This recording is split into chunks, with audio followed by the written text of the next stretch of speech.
السلام علیکم پیارے بچوں، آج ہم سبق رسولوں پر ایمان کی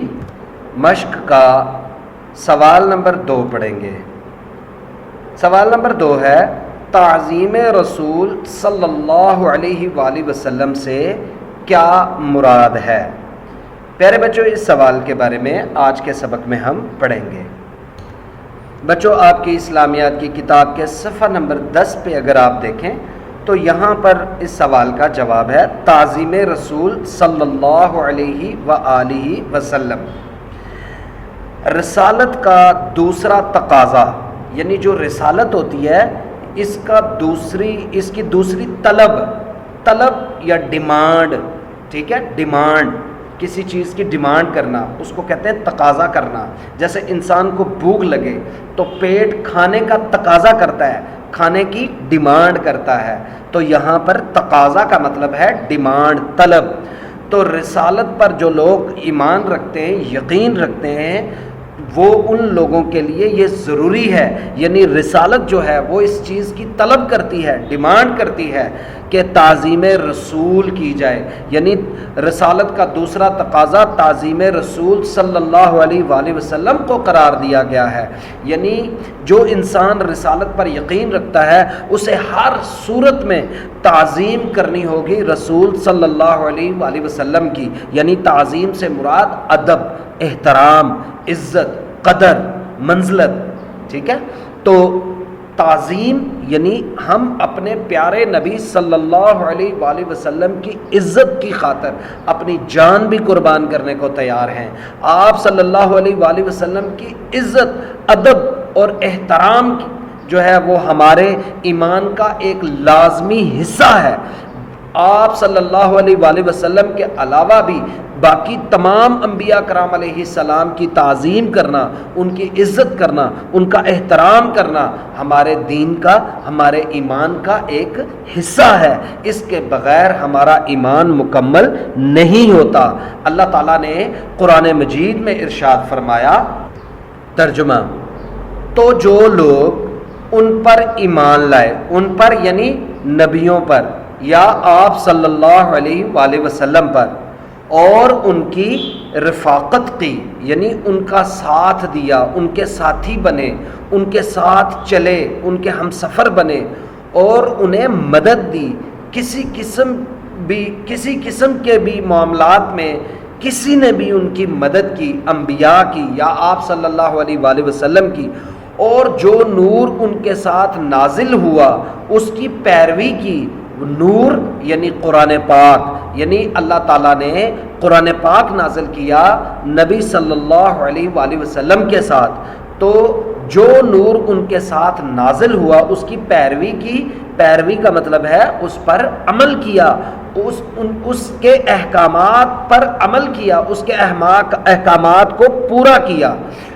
وہی مراد پانے والے ہیں، یعنی وہی لوگ کامیابی پانے والے ہیں۔ یعنی اس آیت کا ترجمہ یہ ہے، جس کی تفصیل یہ ہے کہ جن لوگوں نے آپ صلی اللہ علیہ وآلہ وسلم پر ایمان لایا اور پھر آپ صلی اللہ علیہ وآلہ وسلم کے ساتھ وقت گزارا اور پھر ضرورت کے وقت آپ صلی اللہ علیہ وآلہ وسلم کی مدد بھی کی، اور پھر آپ صلی اللہ علیہ وآلہ وسلم پر جو نور یعنی قرآن پاک نازل ہوا اس کے احکامات پر عمل بھی کیا، بس وہی لوگ ہیں مراد پانے والے، کامیابی پانے والے، فلاح پانے والے، بخشش پانے والے۔ اللہ تعالیٰ نے قرآن پاک کی اس آیت میں فیصلہ فرما دیا کہ وہی لوگ بخشش پانے والے ہیں، وہی لوگ مراد پانے والے ہیں جن لوگوں نے انبیاء کرام پر ایمان لایا اور ان کا ساتھ دیا، ان کی مدد کی، اور جو نور ان کے ساتھ نازل ہوا اس کی پیروی کی۔ اب ہم چونکہ ہم بھی آپ صلی اللہ علیہ وآلہ وسلم پر ایمان رکھتے ہیں،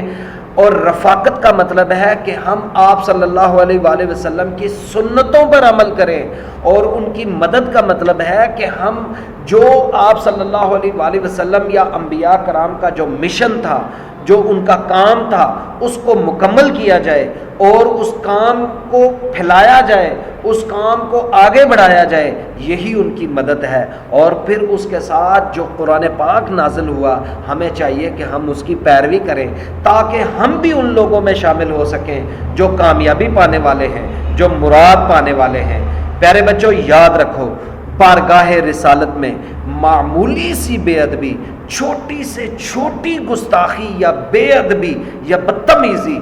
ساری زندگی کے نیک اعمال کو غارت کر دیتی ہے۔ یعنی انسان ساری زندگی اگر عبادت کرتا رہے، عبادت میں گزارے، تہجد گزاری کرے، نمازیں پڑھے، نیک کام کرے، لیکن اگر اس نے ایک ذرہ برابر بھی اگر بارگاہ رسالت میں بے ادبی کر دی، گستاخی کر دی،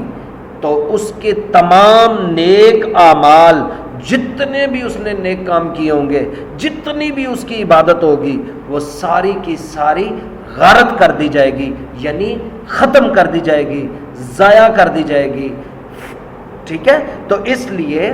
ہمیشہ جب بھی آپ صلی اللہ علیہ وآلہ وسلم کی بات ہو یا آپ صلی اللہ علیہ وآلہ وسلم کا ذکر ہو تو انتہائی ادب اور احترام سے کرنا چاہیے، تاکہ کسی قسم کی کوئی گستاخی یا بے ادبی سرزد نہ ہو جائے۔ یہاں تک یعنی معمولی سی بے ادبی کی وجہ سے نہ صرف انسان کے نیک اعمال، اچھے کام، نیکی والے کام، نیکیاں ساری ضائع ہو جاتی ہیں، بلکہ انسان دولت ایمان سے بھی محروم ہو جاتا ہے، یعنی کافر ہونے کا خدشہ پیدا ہو جاتا ہے۔ پیارے بچوں، سب نبیوں کی تعظیم ضروری ہے، یعنی سب نبیوں کا احترام اور ادب کرنا ہمارے لیے انتہائی اہم اور ضروری ہے۔ پیارے بچوں، اس سوال کو آپ اچھی طرح سے یاد کیجیے گا اور جو سوالات آپ سے پوچھے جائیں گے ان کے مناسب جواب منتخب کیجیے گا۔ اللہ حافظ۔